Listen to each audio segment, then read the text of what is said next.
Hello guys, welcome back to my YouTube channel Moral TV Morality। एक समय की बात है। बादशाह अकबर अपने मंत्रियों की टोली के साथ शिकार पर निकले थे। अब काफी दिन बीत चुके थे और उन्हें अब तक कोई शिकार नहीं मिला था। हम जंगल के बीचों बीच पहुंच गए हैं, लेकिन हमें अभी तक एक भी शिकार नहीं मिला।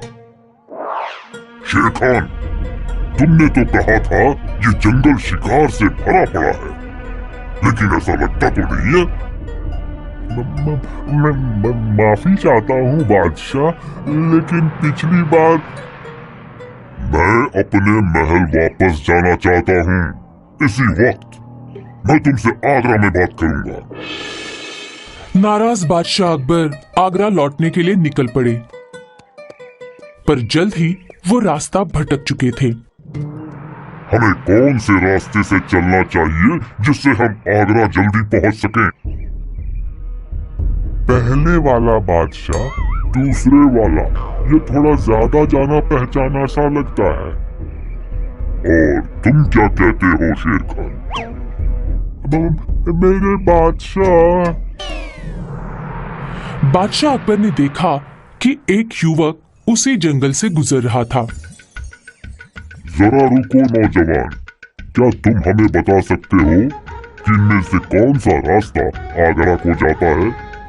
श्रीमान, इनमें से कोई भी रास्ता आगरा नहीं जाता। तुम कहना क्या चाहते हो? लोग जाते हैं, रास्ते नहीं। क्यों?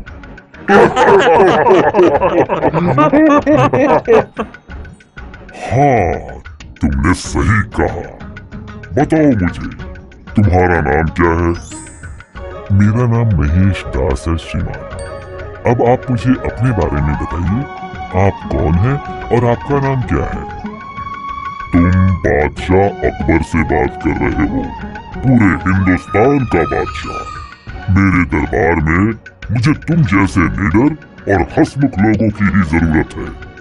अगर तुम मेरे शाही दरबार में शामिल होना चाहते हो तो इस अंगूठी को लेकर मेरे पास आना और मैं तुम्हें तुरंत पहचान लूंगा। खैर, अब हमें आगरा जाने का रास्ता बताओ। हम सभी बहुत थके हुए हैं और सूरज छिपने से पहले हमें आगरा पहुंचना है। बादशाह अकबर को आगरा जाने का सही रास्ता मिल गया और साथ ही एक महेश दास भी। कई वर्षों बाद जब महेश दास जंगल के उसी मोड़ से गुजर रहे थे, उन्हें बादशाह अकबर की बातें याद आईं।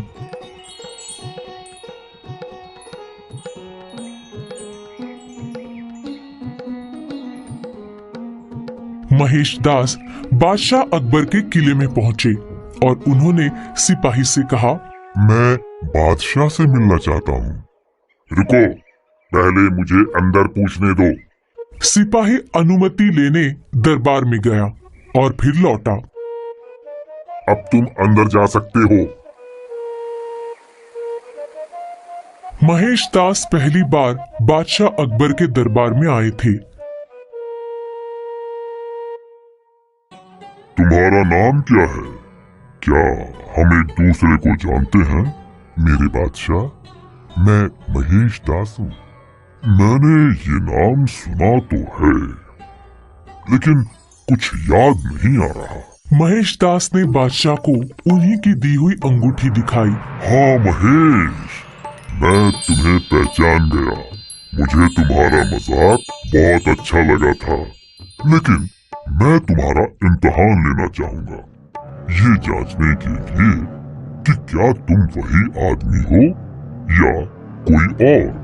मेरे दरबार के 5 दरबारी तुमसे एक एक सवाल पूछेंगे।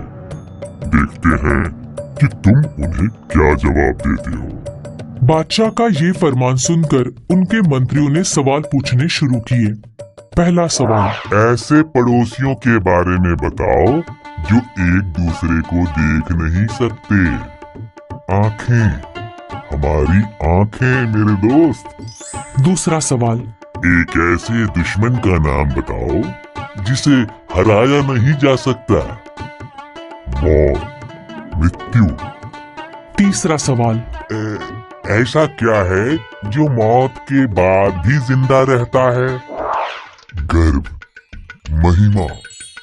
चौथा सवाल एक रेखा थी। इस रेखा को बिना मिटाए छोटा करो।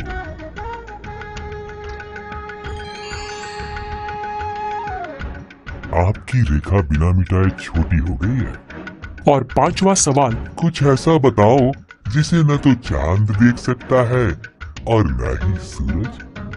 अंधकार, अंधेरा। और इसके बाद बादशाह अकबर बोले, अब मेरी बारी है तुमसे सवाल पूछने की। आगरा की गलियों में कितने मोड़ हैं? सिर्फ 2 मेरे बादशाह, बाएं और दाएं।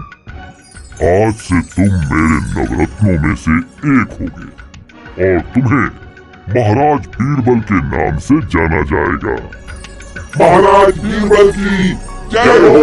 महाराज बीरबल की जय हो।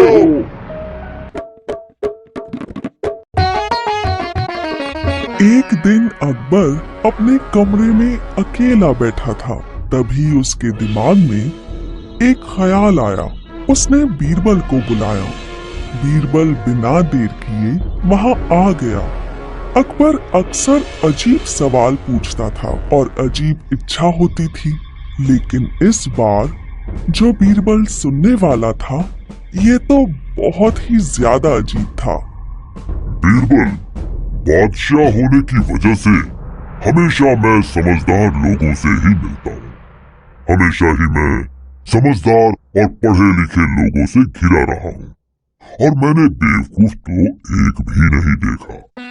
लेकिन अब मैं बेवकूफों के बारे में जानने के लिए बहुत उत्साहित हूँ। तो मैं तुम्हें ये काम सौंपता हूँ कि तुम हमारी सल्तनत के 5 सबसे बड़े मूर्ख ढूंढ कर लाओ। जैसा आप कहें जहांपना, मैं ऐसा ही करूंगा। मैं तुम्हें 5 सबसे बड़े मूर्खों को ढूंढ कर लाने के लिए 1 महीने का वक्त देता हूँ। ये तो बहुत ज्यादा वक्त हो गया है जहांपना। मैं आपके लिए ये काम बहुत जल्द खत्म कर लूंगा।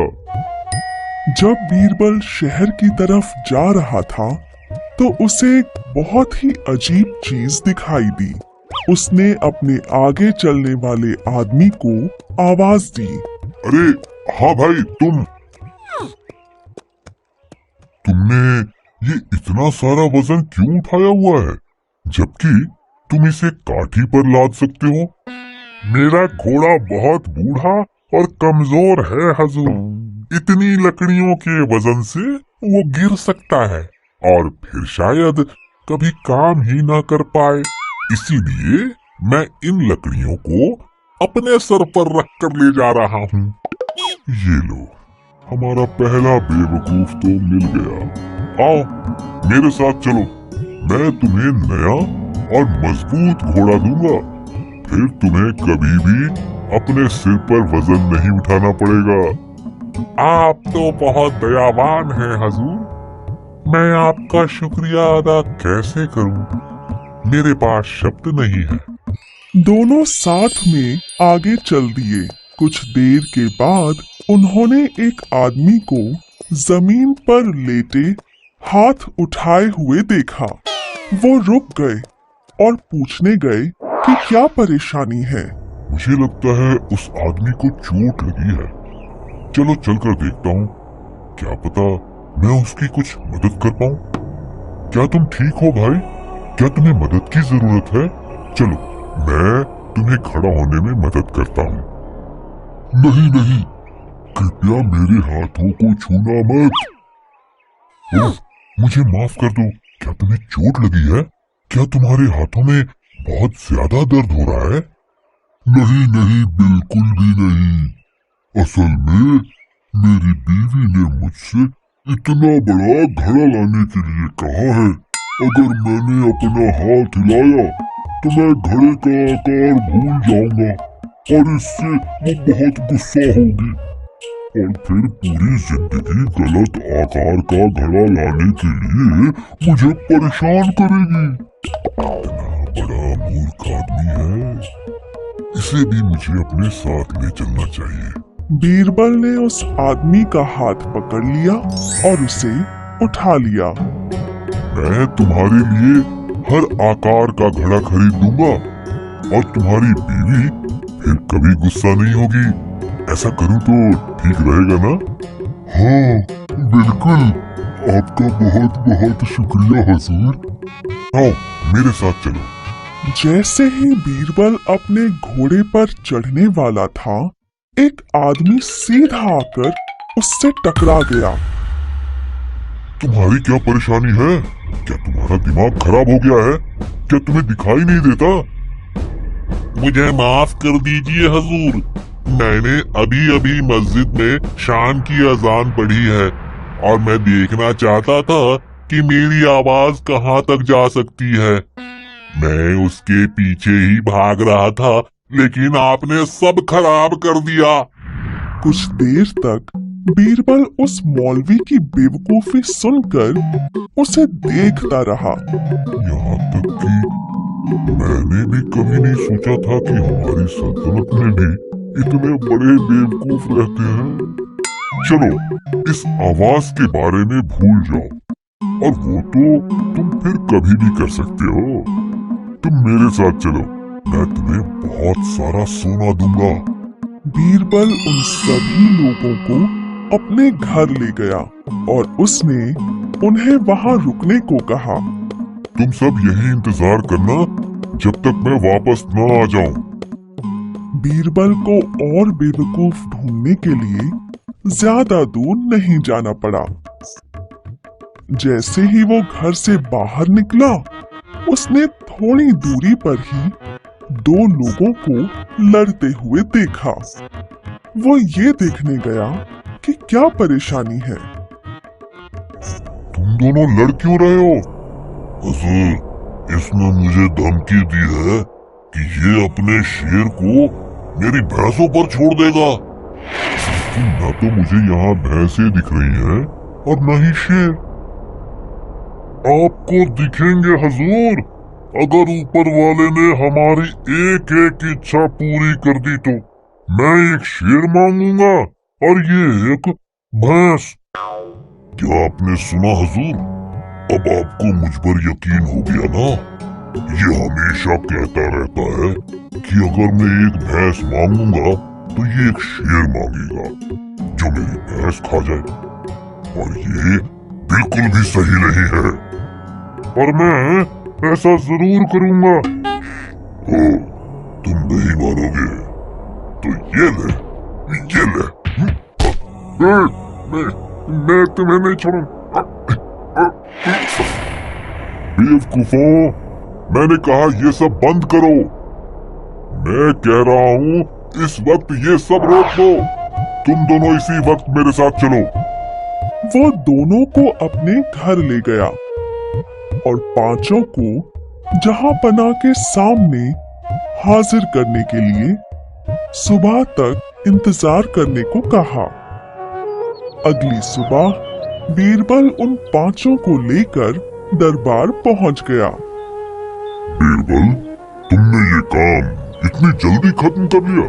तुम तो बड़े ही तेज हो।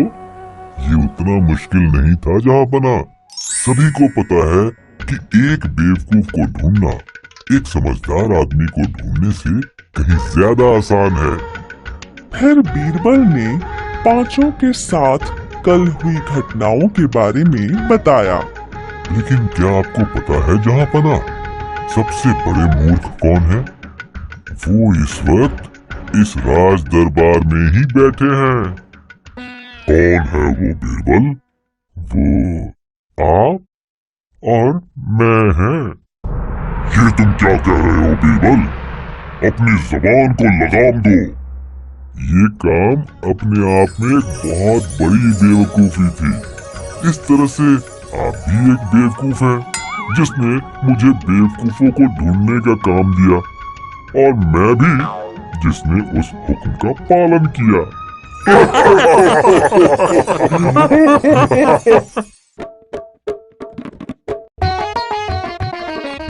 एक दिन अकबर और उसके दरबारी दरबार में बैठे थे। तभी राजा सिलोन के दरबार का एक दूत वहां आ पहुंचा। वो एक विशेष काम के लिए आया था। सलाम जहांपना, मैं राजा सिलोन के दरबार से आया हूँ। हमारी सल्तनत में आपका स्वागत है। जहांपना, आपके दरबार में बहुत सारे बुद्धिमान दरबारी हैं और मेरे राजा ने समझदारी से भरे घड़े की गुजारिश की है। समझदारी से भरा हुआ घड़ा? अब ये कौन सी नई बला है? ये तो बहुत ही बेहुदा गुजारिश है। सिलोन के राजा हमें मात देना चाहते हैं और वो सफल भी हो जाएगा। कोई भी नहीं, यहाँ तक कि बीरबल भी हमें इस परेशानी से नहीं बचा सकता। ये तो बहुत ही मुश्किल गुजारिश की है सिलोन के राजा ने। खैर, तुम्हारा इस बारे में क्या कहना है बीरबल? हाँ, हम थोड़ी बहुत समझदारी तो भेज ही सकते हैं सिलोन के राजा के लिए। आखिरकार उन्होंने हमसे गुजारिश की है और हमें उनकी ये इच्छा पूरी करनी चाहिए। अगर तुम ऐसा कहते हो बीरबल तो ठीक है, तुम जो भी करोगे ठीक ही करोगे। मुझे तुम पर पूरा यकीन है। शुक्रिया जहांपना। मुझे घड़े को भरने के लिए कुछ हफ्तों का वक्त लगेगा। आप जितना चाहे वक्त ले सकते हैं, मुझे कोई जल्दी नहीं। मैं उम्मीद करता हूँ कि तुम्हें पता है कि तुम क्या कर रहे हो। हालांकि मुझे तुम पर भरोसा है, लेकिन ये काम थोड़ा मुश्किल है। और तुम्हें पता है ना कि तुमने ये चुनौती स्वीकार कर ली है, जिससे हमारी भी इज्जत दांव पर लगी हुई है। चिंता मत कीजिए जहांपना, सिलोन के राजा को समझदारी से भरा हुआ घड़ा जरूर मिलेगा। उसी शाम बीरबल ने अपने सहायक को बुलाया। बीरबल के दिमाग में एक कमाल की योजना थी। मेरी ये योजना बिल्कुल भी असफल नहीं होगी और सिलोन के राजा की इच्छा भी जरूर पूरी होगी। मुझे कुछ मिट्टी के घड़े चाहिए जिनकी गर्दन थोड़ी पतली हो। जितनी जल्दी हो सके ये मेरे पास लेकर आओ।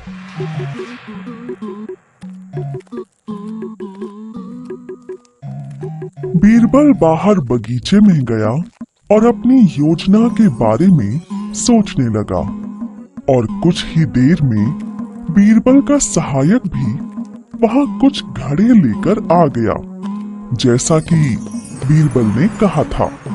ये रहे आपके घड़े हुजूर।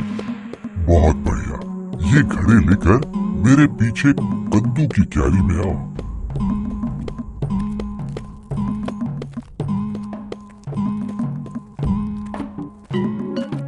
लाओ, उनमें से एक घड़ा मुझे दे दो। बीरबल ने घड़े के आसपास लकड़ियां लगा दी थीं, ताकि उन्हें अच्छे से जमा सके। और फिर उसने एक घड़ा कद्दू के फूल पर रख दिया। अब इसी तरह बाकी के घड़े भी रख दो, कद्दू के फूल को बिना नुकसान पहुंचाए। जब उसने आखिरी घड़ा भी कद्दू के फूल पर रखा, बीरबल ने ऐसे देखा जैसे कोई जीत हासिल की हो। तुम्हें इस बात का बहुत ख्याल रखना पड़ेगा कि इन्हें अच्छे से खाद और पानी मिलता रहे, ताकि ये अच्छे से बड़े हो सके। और किसी को भी इन्हें छूने मत देना, सिवाय माली के। जी हुजूर। जल्द ही मैं ये तुमसे लेने आऊंगा। जैसा आप चाहें हुजूर। इस बीच कद्दुओं का बहुत अच्छी तरह से ख्याल रखा गया।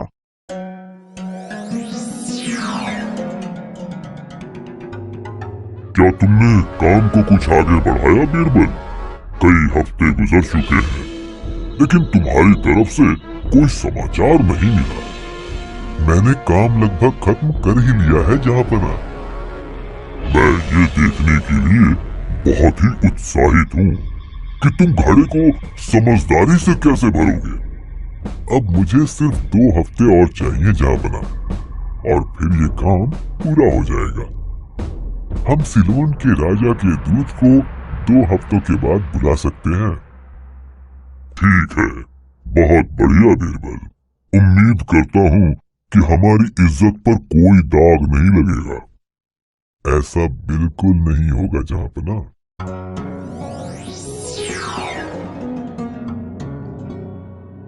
सभी दरबार में इकट्ठा हुए।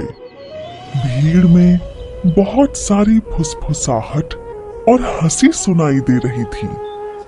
सभी दरबारियों की नजर बीरबल पर थी। उसने ऐसा क्या किया है घड़े को समझदारी से भरने के लिए? मुझे नहीं लगता कि बीरबल इस चुनौती को पूरा कर पाया होगा। मुझे भी ऐसा ही लगता है। ऐसा कर पाना किसी के लिए भी नामुमकिन है।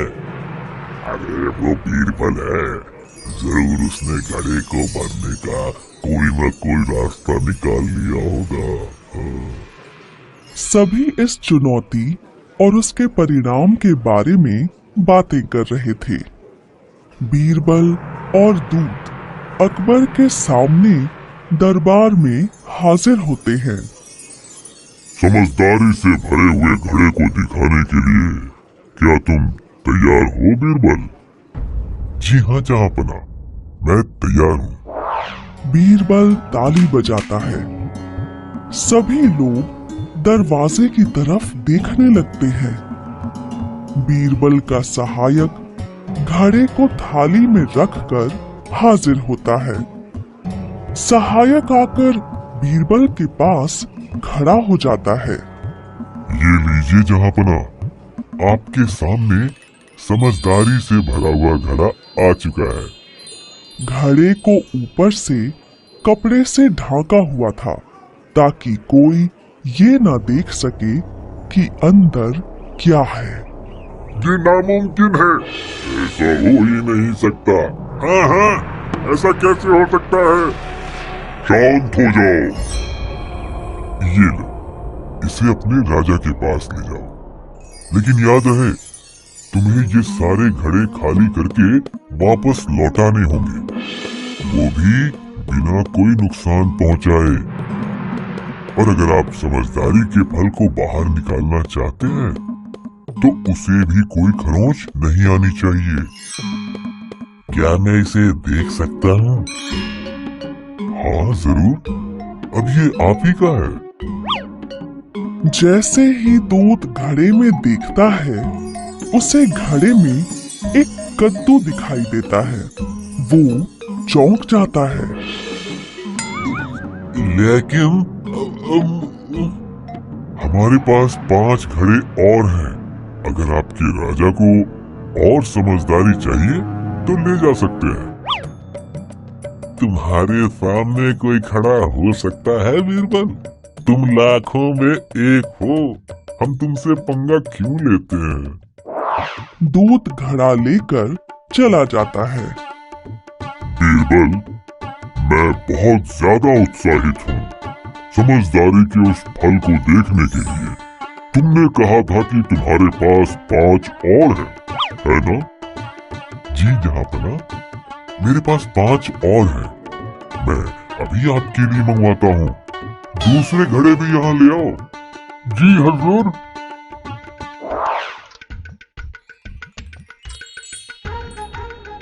जैसे ही घड़ा आया, अकबर चौंक जाता है और फिर जोर जोर से हंसने लगता है।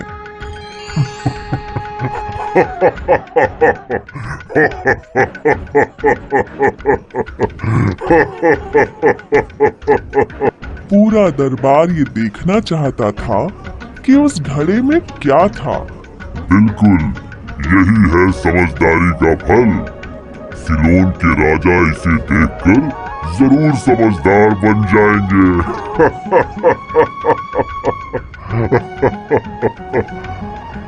इसके बाद सभी को दरबार में घड़ा दिखाया गया और सभी ने बीरबल की बहुत तारीफ की। बीरबल, तुम ही मेरे सबसे अच्छे राज दरबारी हो। तुम्हारे आगे सब पानी कम है।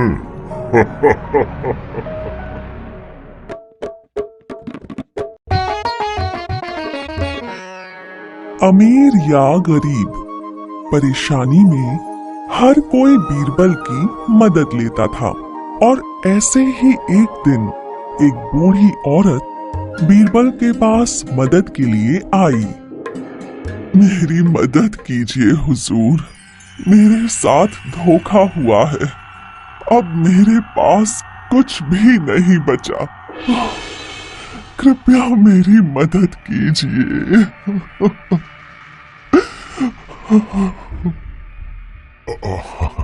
कृपया बैठ जाइए और मुझे आराम से बताइए कि आखिर हुआ क्या है। ये एक लंबी कहानी है। 6 महीने पहले मैं तीर्थ यात्रा पर जाना चाहती थी, लेकिन मुझे अपने पैसों की चिंता थी कि कहीं ये चोरी ना हो जाए जब मैं बाहर जाऊं। तो आखिरकार मैंने एक सन्यासी से मिलने का फैसला किया, जिसके बारे में मैंने सुना था। वो गांव के बाहर ही रहता था। सन्यासी महाराज, मुझे आपकी मदद की जरूरत है।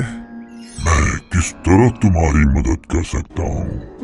मैं एक तीर्थ यात्रा पर जा रही हूँ और यहाँ मेरा कोई भी नहीं है जो मेरे पीछे से मेरे धन की रक्षा कर सके, और इसीलिए मैं यहाँ आई हूँ ताकि ये धन मैं आपके पास रख सकूं जब तक कि मैं वापस नहीं आ जाती। मैं ये नहीं ले सकता। कृपया सुनिए, मेरा ये थैला तांबों के सिक्कों से भरा पड़ा है। ये सब मैंने पाई पाई करके जोड़ा है और मेरे पास कोई ऐसी जगह नहीं है जहां मैं इसे रख सकूं। कृपया करके आप इसे अपने पास रख लीजिए। मैं जैसे ही वापस आऊंगी आकर आपसे वापस ले लूंगी। मैं माफी चाहता हूँ। मैं इन दीन दुनिया के चक्करों में नहीं पड़ना चाहता। मैं इस पैसे को हाथ नहीं लगा सकता, लेकिन मैं तुम्हें ये इजाजत दे सकता हूँ कि तुम मेरी झोपड़ी के आसपास कोई गड्ढा खोदकर इसे अपने हाथ से दबा दो। आप बहुत दयालु हैं सन्यासी महाराज। बूढ़ी औरत अंदर जाकर झोपड़ी के कोने में गड्ढा खोदती है। यहाँ ये सिक्के सुरक्षित रहेंगे। सन्यासी दीवार के पीछे से ये सब कुछ देख रहा था। उसने देखा कि उस औरत ने वो सिक्के कहाँ छुपाए थे। मैं आपकी बहुत आभारी हूँ। अब मैं अपनी तीर्थ यात्रा पर जा सकती हूँ। सन्यासी महाराज, मैं अपना धन लेने आई हूँ। तुम किस धन की बात कर रही हो? हाँ, वही तांबे के सिक्कों का थैला जो मैंने तीर्थ यात्रा पर जाने से पहले आपकी झोपड़ी में गाड़ा था। तुम्हें याद है कि तुमने कहाँ गाड़ा था? मुझसे मत पूछो। जाओ और अंदर जाकर निकाल लो। औरत अंदर जाकर उस जगह खोदने लगती है जहां उसने सिक्के दबाए थे। यहाँ तो है ही नहीं। मेरा सारा धन गायब हो गया। औरत चौंक कर सन्यासी की तरफ भागती है और उससे अपने पैसों के बारे में पूछती है। अरे सन्यासी महाराज, सिक्कों का थैला जो मैंने वहां गाड़ा था वो अब वहां नहीं है। मेरे सिक्के कहाँ हैं? जाओ यहाँ से औरत। मुझे इन सांसारिक झंझटों से परेशान मत करो। लेकिन 6 महीने पहले मैंने धन वहीं दबाया था। ये हो सकता है, लेकिन मैं इस सांसारिक मोह माया की तरफ बिल्कुल नहीं देखता। मेरे दिमाग में सिर्फ एक ही ख्याल है, भगवान, भगवान और सिर्फ भगवान। मैं और क्या कर सकती थी, इसीलिए आपसे मदद मांगने आई हूँ। कृपया मेरी मदद करें हुजूर, मैं तो बर्बाद हो गई हूँ। क्या ऐसा हो सकता है कि उस सन्यासी ने तुम्हारे सिक्के चुराए हैं? मुझे यकीन है उसी ने चुराए हैं, लेकिन इसका कोई सबूत नहीं है। तो चलो पता लगाते हैं। जो भी मैं कह रहा हूँ उसे ध्यान से सुनो। बीरबल और वो औरत सन्यासी की झोपड़ी के पास जाते हैं। यही है वो जगह हुजूर। बढ़िया, जाओ अब पेड़ के पीछे छिप जाओ, और याद रहे तुम्हें झोपड़ी में तभी आना है जब मैं उसके पैरों को दूसरी बार हाथ लगाऊं। न एक पल पहले न एक पल बाद में। मैं वैसा ही करूंगी जैसा आपने कहा है हुजूर। बीरबल झोपड़ी के अंदर जाता है और देखता है कि सन्यासी उस कमरे के बीच में बैठा है और ध्यान में मग्न है। मुझे आशीर्वाद दे सन्यासी महाराज, तुम्हारी आयु लंबी हो। यहाँ मैं आपसे मदद मांगने आया हूँ, लेकिन मुझे लगता है कि इस परेशानी में आप मेरी कोई मदद नहीं कर पाएंगे। बताओ बच्चा, मुझे अपनी परेशानी बताओ। नहीं महाराज, आप रहने दीजिए। आप एक सन्यासी हैं और मेरी परेशानियों के लिए मैं आपको परेशान नहीं कर सकता। ये संदूक लेकर वापस जा रहा है, इसमें जरूर कुछ कीमती सामान होगा। लेकिन इस जालिम दुनिया में मैं किस पर विश्वास कर सकता हूँ? मेरा मार्गदर्शन करें महाराज। पूरी बात कहो बच्चा। मुझे अजमेर जाकर अपने भाई से मिलना है। क्या ये कीमती हीरे मैं आपके पास छोड़ सकता हूँ? बच्चा, धन का ख्याल आना भी मेरे लिए पाप है, लेकिन मैंने तुम्हारी मदद करने का वादा किया है, और भगवान का एक दास होने के नाते मैं अपने वादे से मुकर नहीं सकता। जैसा कि मैं धन को हाथ नहीं लगाता, तुम इस संदूक को झोपड़ी में दबा सकते हो। ये यहाँ पर सुरक्षित रहेगा। आप कितने दयावान हैं, मैं आपका आभारी हूँ। बूढ़ी औरत इशारा देखते ही अंदर आ जाती है। ये यहाँ कैसे आ गई? क्या होगा अगर इसने यहाँ अपने धन के लिए चिल्लाना शुरू कर दिया? मैं उन तांबों के सिक्कों के लिए इन कीमती हीरों को नहीं जाने दे सकता, बिल्कुल नहीं। भगवान का शुक्र है तुम आ गई। मैंने तुम्हारे सिक्कों के थैले के बारे में बहुत सोचा। उस दिन जरूर तुमने गलत जगह पर ढूंढा होगा। तुम उस कोने में सिक्के क्यों नहीं ढूंढती? लेकिन सन्यासी उसका हाथ पकड़कर उसे झोपड़ी के दूसरे कोने में ले जाता है। बूढ़ी औरत वैसा ही करती है जैसा कि वो कहता है।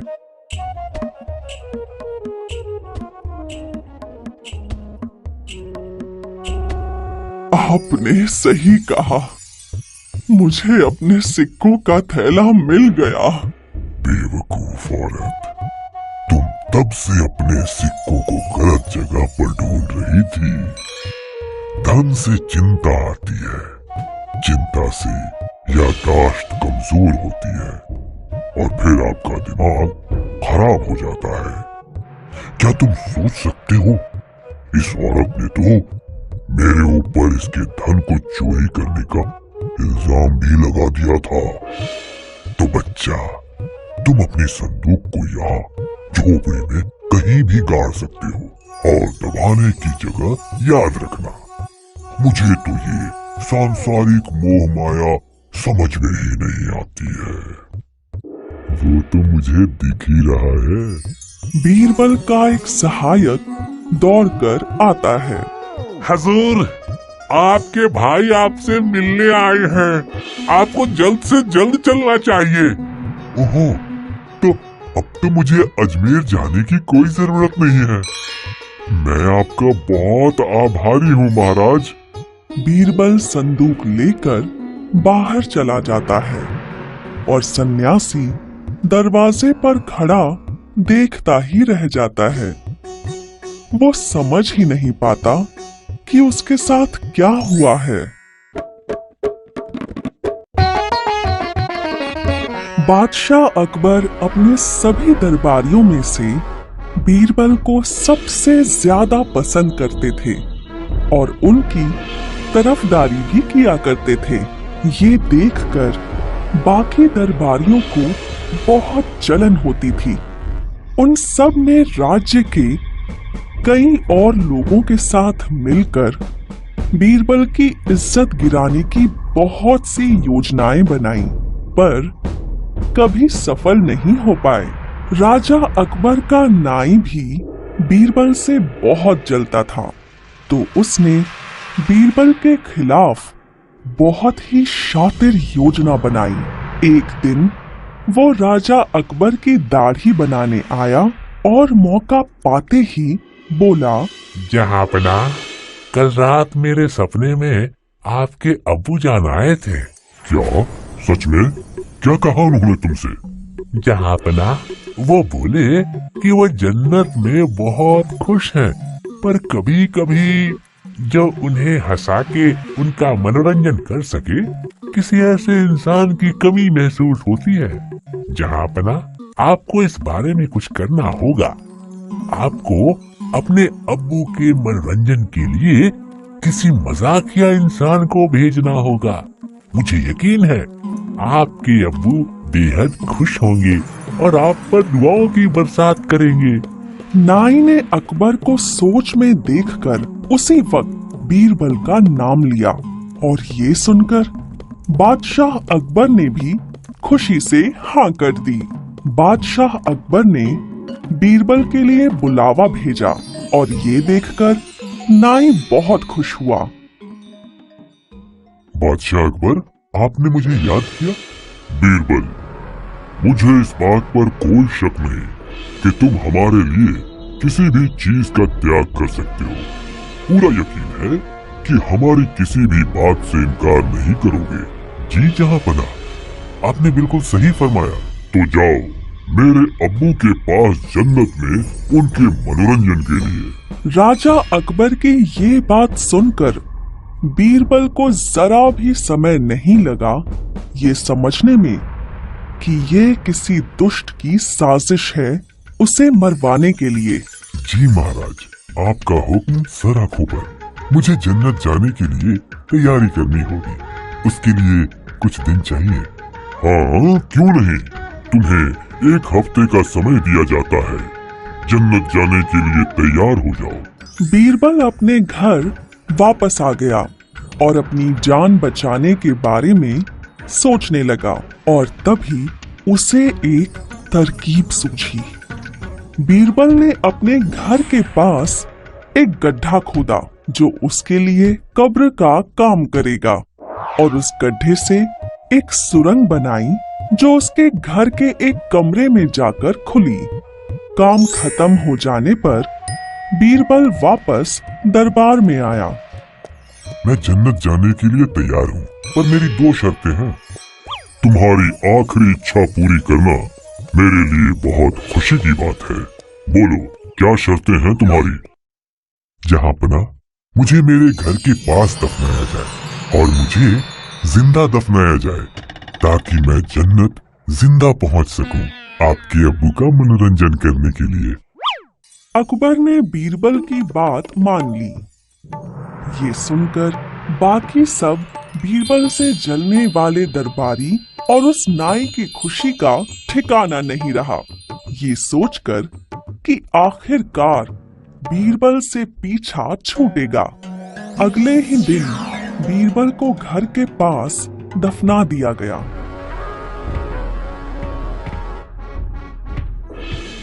सब हो जाने के बाद बीरबल उस सुरंग से होते हुए अपने कमरे में गया और 6 महीने तक अपने ही घर में कैद रहा।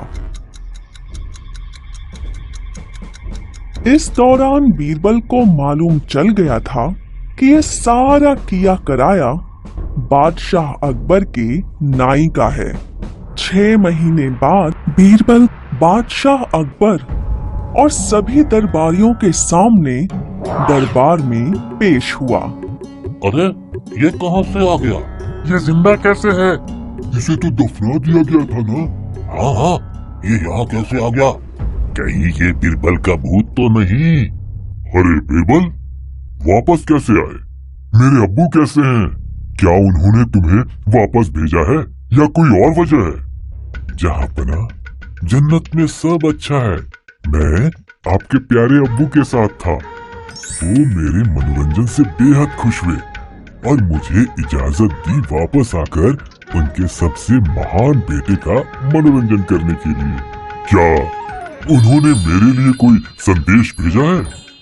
जी महाराज, जन्नत में एक भी नाई नहीं है।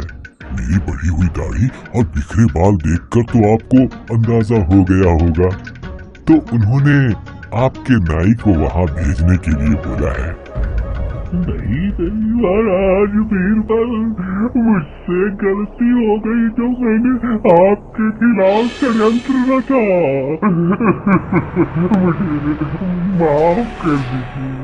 माफ कर दीजिए महाराज बीरबल।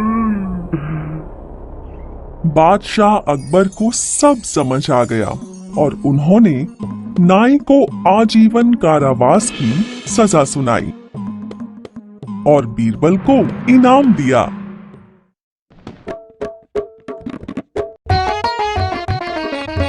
दिन का काम खत्म करने के बाद अकबर अपना कुछ वक्त अपने राज दरबारियों के साथ हंसी मजाक करके गुजारता था।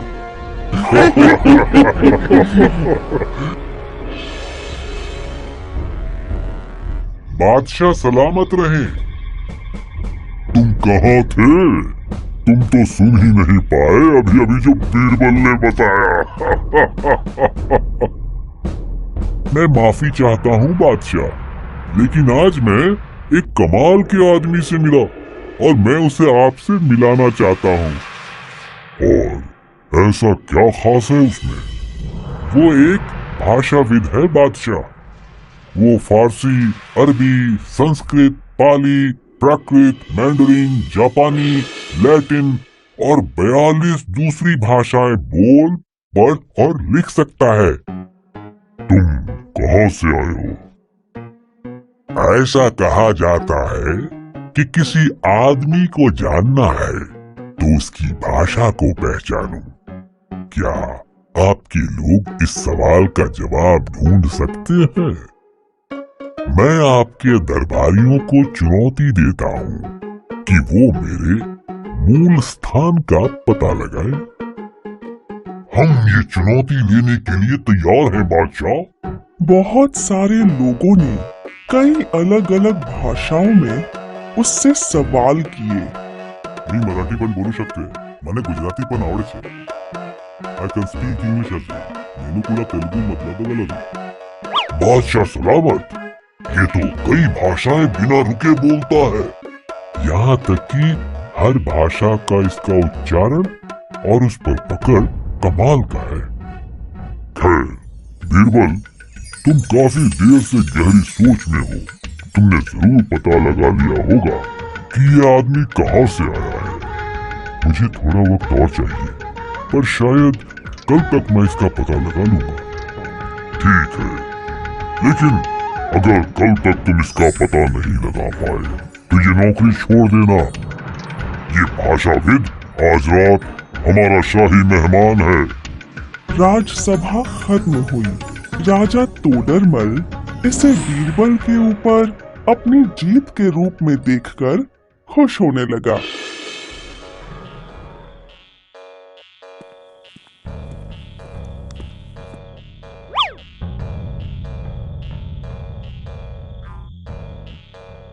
रामदास, रामदास,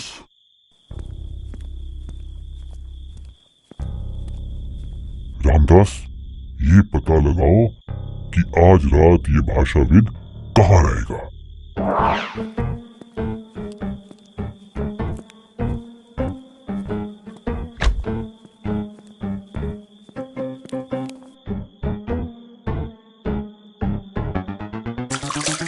अरे अरे अरे, क्या मर गए जल छिटालो। आज सभी दरबारी ये देखकर हैरान थे कि आज बीरबल दरबार में ही नहीं आया है। देखकर ऐसा लगता है जैसे बीरबल ने पहले ही हार मान ली है। बादशाह सलामत, क्या आपको नहीं लगता कि भाषाविद को उसकी प्रतिभा के लिए इनाम मिलना चाहिए? उसने तो बीरबल को भी हरा दिया।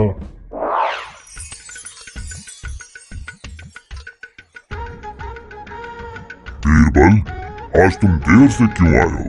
क्या तुम अपनी हार मानते हो? नहीं बादशाह, सच्चाई की खोज में था। मैं आपको निराश नहीं कर सकता और आखिरकार मैंने पता लगा ही लिया है। बादशाह, ये बंगाल से आया है।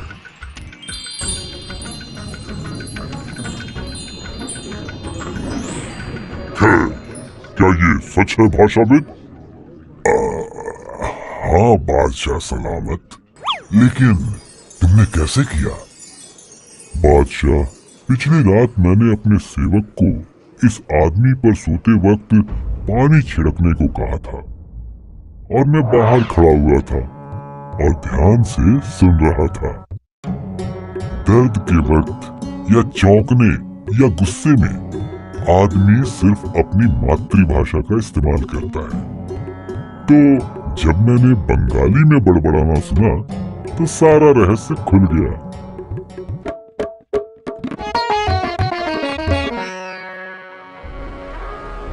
एक दिन बीरबल दरबार में इधर उधर घूम रहा था तो उसने देखा कि दरबार का एक कलाकार बहुत परेशान सा खड़ा है। क्या कोई परेशानी है मेरे दोस्त? तुम इतने उदास क्यों लग रहे हो? मेरी इज्जत दांव पर लगी हुई है हजूर। लेकिन जहाँ तक मेरी जानकारी है तुम दरबार के सबसे अच्छे कलाकार हो। मुझे तो कुछ समझ नहीं आ रहा। आपको सब समझ आ जाएगा जब आपको पूरी बात का पता चलेगा। वो कलाकार बीरबल को अपने घर ले गया और वहां उसने उन्हें 5 तस्वीरें दिखाईं। ये चित्र तो किसी धनी आदमी के हैं। क्या आपको नहीं लगता कि ये चित्र एक ही आदमी के हैं और एक ही आदमी को देखकर बनाए गए हैं? हाँ बिल्कुल, मैं तो इसे देखते ही पहचान गया था। लेकिन माजरा क्या है? क्या उसे ये पसंद नहीं आई? परेशानी यहाँ कुछ और है। 1 महीने पहले इस आदमी ने मुझे एक चुनौती दी थी। मैं इस बात पर शर्त लगा सकता हूँ कि तुम मेरे जैसी हूबहू तस्वीरें नहीं बना सकते। अभी तक कोई भी ऐसा नहीं कर पाया है। कोई कलाकार हूबहू तस्वीर नहीं बना पाया है। मैंने सुना है तुम इस इलाके के सबसे अच्छे कलाकार हो, तो इसलिए मैंने तुम्हें बुलाया है। मैं शर्त से कह सकता हूँ कि मैं ये कर सकता हूँ। खैर, अगर तुम ऐसा कर पाए तो तुम्हें बहुत बड़ा इनाम दिया जाएगा। ठीक है हुजूर। कलाकार अपना सामान ले आया। वो आदमी एक मुद्रा बनाकर खड़ा हो गया और कलाकार ने अपना काम शुरू कर दिया। आखिरकार हो गया हुजूर। मैं आपको चित्र थोड़ा और काम करने के बाद दिखाऊंगा। कल सुबह मैं आपके पास चित्र लेकर आऊंगा। मुझे कोई परेशानी नहीं है। ठीक है, कल ही सही। चलो देखते हैं कि क्या तुम हूबहू चित्र बना पाते हो कि नहीं। अगले दिन कलाकार उस आदमी के घर गया जहां वो पहले से ही कलाकार का इंतजार कर रहा था चित्र देखने के लिए। कलाकार ने आदमी को देखा जिसने अपनी दाढ़ी काट ली थी। कलाकार ने घबराते हुए वो चित्र आदमी को दिया। हुजूर, ये रहा आपका चित्र। ये चित्र तो बिल्कुल भी मेरे जैसा नहीं है। मैंने दाढ़ी नहीं रखी है। माफ करना, मैं तुम्हारे काम से खुश नहीं हूँ। लेकिन कल तक तो आपने दाढ़ी रखी हुई थी। मुझे फर्क नहीं पड़ता। एक शर्त तो शर्त ही होती है। तुमने कहा था कि तुम हूबहू चित्र बना सकते हो। तुम इस चित्र को मेरी तरफ से यादगार के रूप में रख लो। मुझे फिर से एक और कोशिश करने का मौका दीजिए हुजूर। ठीक है, मैं तुम्हें एक और मौका देने के लिए तैयार हूँ। आदमी ने फिर से मुद्रा बनाई और कलाकार ने अपना काम शुरू कर दिया। हुजूर, मैं चित्र को कल आपके पास लेकर आऊंगा। ठीक है, इस बार काम अच्छे से करना। अगर ऐसा नहीं हुआ तो इस बार तुम्हें दरबार छोड़ना पड़ेगा और फिर कभी महल की तरफ मत आना। मैं समझ गया हुजूर। इस बार मैं आपको निराश नहीं करूंगा। कलाकार को ये महसूस होने लगा था कि वो आदमी असल में उसकी कला में दिलचस्पी नहीं रखता था, बल्कि उसे बेवकूफ बना रहा था। लेकिन अब जबकि उसने उस आदमी से वादा कर दिया था, तो वो उसकी चित्र पूरी करेगा और उस आदमी को देकर आएगा। अगले दिन वो धनी आदमी अपने चित्र के लिए तैयार बैठा था। उस आदमी ने इस बार अपनी मूछें काट ली थी। हुजूर, आपका चित्र तैयार है। लेकिन इसकी मूछें क्यों हैं? मेरी तो कोई मूछ नहीं है। लेकिन कल तक तो आपकी मूछ थी। ये ठीक नहीं है हुजूर। हर बार जब भी मैं आपका हूबहू चित्र बनाने की कोशिश करता हूँ, आप अपना रूप बदल लेते हैं। तो तुम ये कहना चाहते हो कि ये मेरी गलती है? नहीं, मैं ऐसा कहने की हिम्मत कैसे कर सकता हूँ। लेकिन आप भी ये जानते हैं कि मैंने चित्र वैसा ही बनाया था जैसा कि आप कल तक दिखते थे। तो ये तुम्हारी गलती है, न कि मेरी। तुम्ही ने ये चुनौती स्वीकार की थी कि तुम मेरा हूबहू चित्र बना सकते हो। लेकिन उस चित्र में जो आदमी है वो मैं नहीं हूँ, जिसका मतलब है कि तुम शर्त हार चुके हो। लेकिन हुजूर, मैंने अपनी पूरी कोशिश की है। कृपया मुझे एक आखिरी मौका और दीजिए। अब मैं तुम्हें और मौका नहीं दे सकता। तुम ये शर्त हार चुके हो। तो अब तुम अपनी इस घटिया चित्रकारी और सामान को उठाकर जा सकते हो और सीधा इस महल से बाहर निकल जाओ। उस दिन मुझे समझ आ गया था कि वो धनी आदमी सिर्फ मेरी इज्जत का जुलूस निकालना चाहता था। लेकिन उसने तुम्हारे साथ ऐसा क्यों किया? मुझे याद है कि मैंने उसके दरबार के कलाकार को प्रतियोगिता में हराया था। वो उसका चहेता कलाकार था। तो मुझे लगता है कि ये सब उसने मुझे सबक सिखाने के लिए किया है। ये तो ठीक नहीं है। तुमने ये प्रतियोगिता जीती क्योंकि तुम अपनी कला में माहिर हो। तो ये बैर क्यों? बिल्कुल सही, मैं भी यही कहना चाहता हूँ। खैर, अब उसे सबक सिखाने के लिए मेरे पास एक अच्छी योजना है। उसे लगता है कि वो बहुत चालाक है, लेकिन उसे ये नहीं मालूम कि वो किससे पंगा ले रहा है। जैसा मैं कहता हूँ वैसा ही करना, और फिर देखना तुम्हें कितना मजा आता है। बीरबल ने सारी योजना कलाकार को समझा दी। ये एक बहुत ही बढ़िया योजना थी। कुछ दिनों बाद कलाकार उस धनी आदमी के पास एक पैकेट लेकर गया। तुम फिर से यहाँ आ गए? लगता है तुम शर्त भूल गए हो। अब तुम्हें यहाँ नहीं आना चाहिए था। मुझे अच्छी तरह से याद है हजूर, लेकिन मैं फिर भी आपके लिए एक और कोशिश करना चाहता था। क्या तुम फिर से अपना मजाक बनवाना चाहते हो? नहीं हजूर, लेकिन मैं चाहता हूँ कि आप एक बार इस बढ़िया चित्र को देख ले। अब जबकि तुम जोर दे रहे हो तो चलो दिखा ही दो ये चित्र। कलाकार ने वो पैकेट उसे दे दिया। धनी आदमी ने वो पैकेट खोला। जैसे ही उसने उसे खोला, उसे अपनी ही तस्वीर दिखाई दी। वो एक शीशा था। क्या तुम मेरा मजाक उड़ाने की कोशिश कर रहे हो?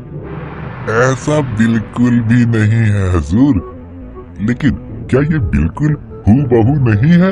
और ये बिल्कुल आपके जैसी ही है, ना कि कल जैसी और ना ही 1 मिनट पहले जैसी, बल्कि वर्तमान। मेरे साथ ये नाटक मत करो। ये तो सिर्फ बिल्कुल हूबहू आपके जैसी है, नहीं है क्या? तुम ऐसा ही चाहते थे ना मेरे दोस्त? तुमने एक कलाकार का मजाक उड़ाया है। वो तो अपना काम कर रहा था। तुम एक बड़े ओहदे पर हो और इस तरह की भावना रखना ठीक नहीं। तुमने इसके साथ जो किया वो बहुत ही नीच हरकत है। धनी आदमी कलाकार के साथ किए गए बर्ताव के लिए शर्मिंदा था। मैंने जो भी किया उसके लिए मैं माफी मांगता हूँ। मुझे नहीं पता कि मेरे दिमाग में ये क्यों और कैसे आया था। मेरे दरबार के कलाकार ने कुछ ऐसी बातें कही जिससे मैंने ये काम किया। मैंने कभी भी इस प्रतिभाशाली आदमी के खिलाफ कोई बुरी मंशा नहीं रखी। एक आदमी को दूसरे लोगों की कही हुई बातों के अनुसार नहीं चलना चाहिए, खासकर जब वो एक अफवाह हो। हमें हमेशा दोनों पक्षों को सुनना चाहिए और फिर निर्णय लेना चाहिए। आधी अधूरी जानकारी हमेशा घातक होती है, हमेशा याद रखना। मैंने बहुत बड़ी गलती की है बीरबल। मैं इसका पश्चाताप करने के लिए कुछ भी करने को तैयार हूँ। मैं इस कलाकार को जितना पैसा चाहिए देने के लिए तैयार हूँ। मुझे आपसे कुछ नहीं चाहिए हजूर। मैं सिर्फ इतना चाहता हूँ कि मेरी कला की इज्जत की जाए। तो तुम ही बताओ, मैं तुम्हारे लिए क्या कर सकता हूँ? आप मुझे फिर से अपना एक और चित्र बनाने की इजाजत दे सकते हैं। तो ठीक है, इजाजत दी। मैं तुम्हें मेरा एक और चित्र बनाने की इजाजत देता हूँ। बहुत बहुत शुक्रिया हुजूर, और आपका भी बहुत बहुत शुक्रिया हुजूर। इस घटना के बाद से मैं अपना आत्मविश्वास खो चुका था और आपने मुझे वो वापस लौटाया है। आपने मेरे लिए जो कुछ भी किया है मैं उसका बदला कभी नहीं चुका सकूंगा।